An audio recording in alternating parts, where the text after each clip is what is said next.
June 12, 2024 was a sunny day in New York City, and as many people went off to work and kids were getting ready for the summer, the New York Mets were prepping to most likely lose another game. The Mets had started the season looking to rewrite the history from 2023, where they finished 12 games under 500, despite starting the year with the league's highest payroll. But, so far, 2024 didn't seem too promising. By mid-June, the Mets were boasting a 29-37 record, having won only 8 of their last 20 games, and fans were readying themselves for more disappointment. Little did they know that everything was about to change. As the game was about to start, fans awaited the ceremonial first pitch before a game against the Miami Marlins. Up to the mound came a tall, dark, and furry creature, Grimace. Grimace's first pitch was lackluster, going high and wide, but his effect on the Mets wouldn't be. The Mets would go on to win the next 2 games against the Marlins, who were then last place in the National League. Not a huge feat, no.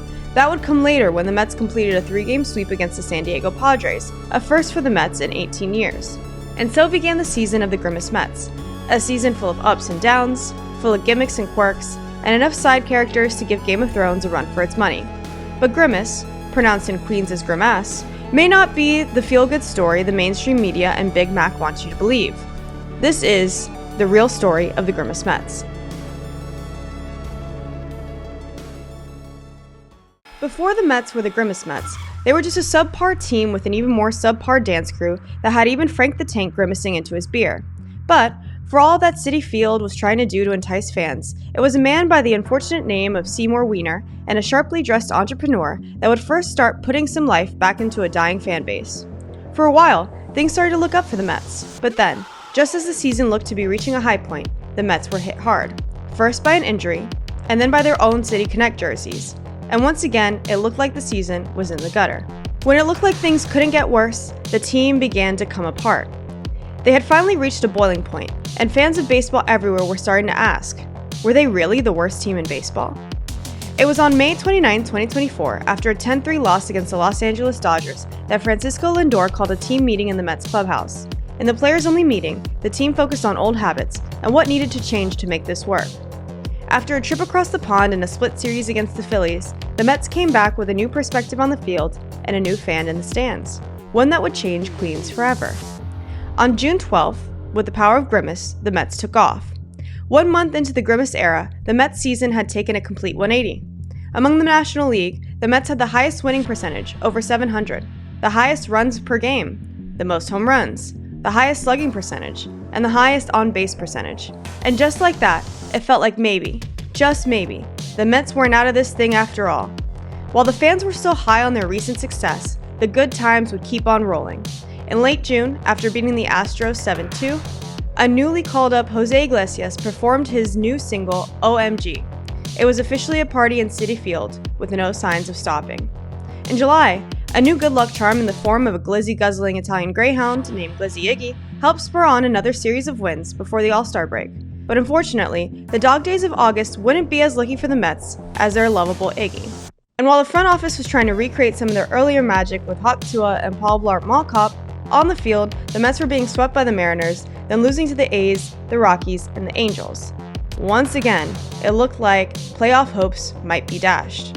But somehow, some way, through what appears to be a sheer force of will from Francisco Lindor, the Mets were able to get it together. In September, they went for 17 wins with only 9 losses. But to make it to the playoffs, they need a little bit more magic. And so, the Grimace seat was unveiled, forever memorializing the McDonald's mascot in the second deck of right field, row 6, seat 12. And then those boys made the playoffs. But that's not where the story ends. Splitting the Mets season into pre-Grimace and post-Grimace is like comparing 2 entirely different teams. Pre-Grimace Mets were chaotic and falling apart, with a win percentage at .431. Post-Grimace Mets were chaotic, but working together for a win percentage of .631, bringing the Mets to .549 overall for the season. It was easy to see why fans glommed onto Grimace, and why he became New York's totem of the turnaround. After the first pitch, it wasn't long before the people of Queens, New York were embracing Grimace as their Lord and Savior. Across the borough, effigies and shrines to Grimace appeared, and fans went to games, marking their bodies in homage to their purple hero, and dressing in his honor. It seemed like everywhere you turn, you couldn't escape him and what he'd done for the Mets. But was the Grimace phenomenon one of correlation or causation? For that, we turn to the world's best investigators, the internet, to find the answer. What we can find from the data is that it absolutely, no doubt, was causation. As we can see in this primary evidence from @LoveTheseMets on X, June 12th begins one of the largest spikes of the Mets' success and their probability to make the postseason. But what precedes it? For that, we look to Lindor's meeting with the team. Official reports state it was essentially a team-building exercise. But what if it was more than trust falls and painting their nails? Unofficially, complete fake sources have stated that they don't think that's what it was at all. In fact, they state that that meeting was actually when the Mets called forth the power of Grimace. But can we know that for sure? We don't. In fact, that source was entirely fake, but what we do know is that on June 9th, Mets owner Steve Cohen said, "The fans have been through worse. We're trying to make history." How could he be so sure? How could he be so calm that the Mets would come back and make history? It's almost like he knew, almost as if he had a plan. It's important to note several other events that we believe helped give Grimace his power. For example, on May 31, Jose Iglesias was called up to the Mets from AAA Syracuse. This was a player who was a .283 career hitter with a decent glove, but had gotten older and was forced to sign 4 straight minor league deals. For all intents and purposes, it looked like his career in the majors was over. So over that he began another career as a Latin pop star. But instead of being over, Iglesias joined the Mets lineup, and just 1 month later, he was performing a post-game concert under his alias Candelita, Spanish for candle. Seems a bit too good to be true. We agree. It's common in Hispanic culture to light prayer candles to gods and saints, asking for their help and guidance. Candles, like Candelita? So we have to ask, is it oh my God? Or oh my Grimace? And let's not forget Lindor, the man who may have just started it all, and the same man who hit a 2-run walk-off to bring the Mets into the postseason. It's clear as mud to anyone paying attention that the Mets organization knew they needed a powerful intervention to take them from a below-average team to a postseason run. And while we may not know why they turned specifically to Grimace for this help, we can see that he did answer the call. That in fact, Grimace has been with us this entire time.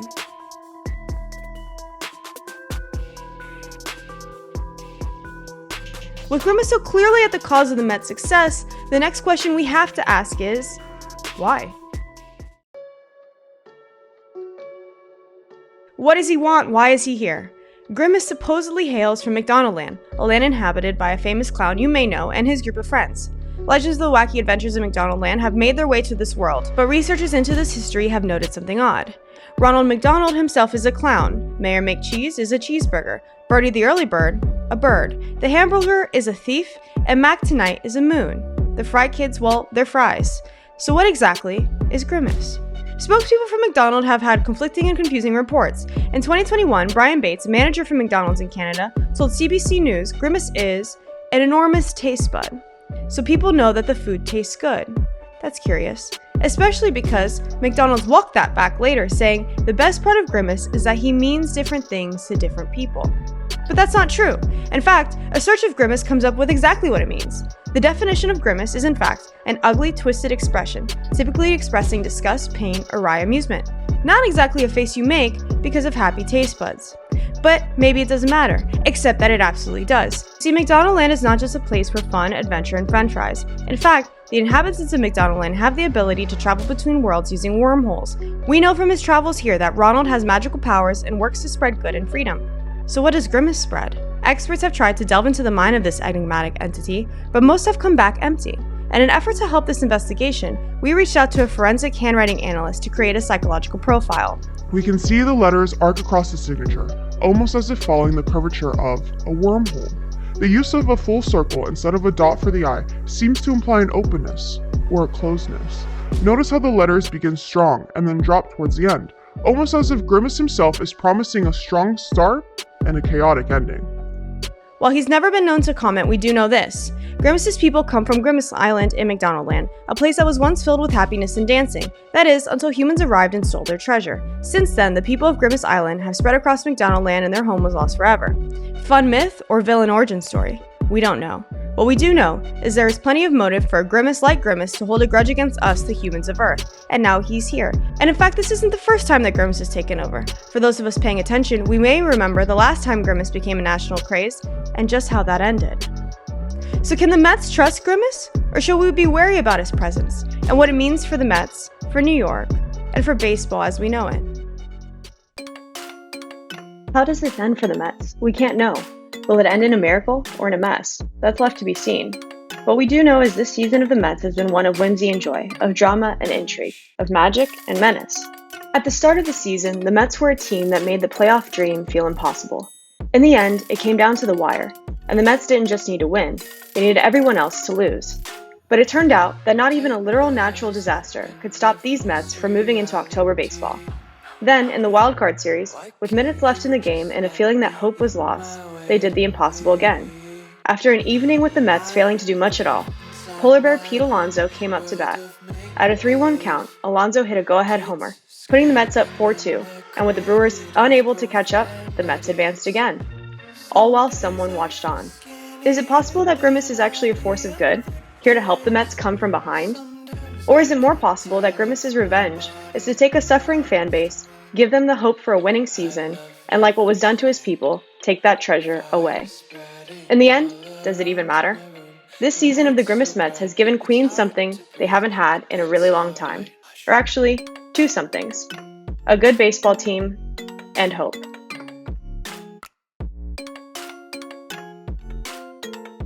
Thank you so much for watching this Extra Innings video. If you like what you just watched, make sure to subscribe and leave a comment. We've been excited to follow along with the Mets this season, so if you're looking for more baseball content in your life, make sure to check out our weekly show, Stealing Home.